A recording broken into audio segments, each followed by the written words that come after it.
Olen Arto Pykkänen ja ehdolla Europarlamenttiin. Ai miksikö? No oikeasti pari hyvää ystävääni sanoi minulle, että mikset sinä lähde mukaan, sinulla on taustaa, olet ollut eduskunnassa, valtuustossa, maakuntavaltuustossa ja onhan sinulla sitä urheilutaustaakin. Ja mietittyäni tätä asiaa kauan päätin, että tämä on hyvä askel minulle. Mitä Euroopassa?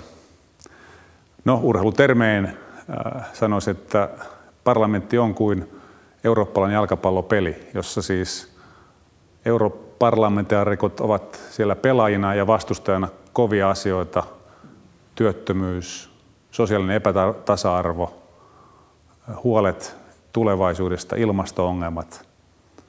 Ja minä haluan olla siellä pelaajana, pelirakentajana, en vain heittämässä kiviä katsomosta, arvostelemassa vain Eurooppaa.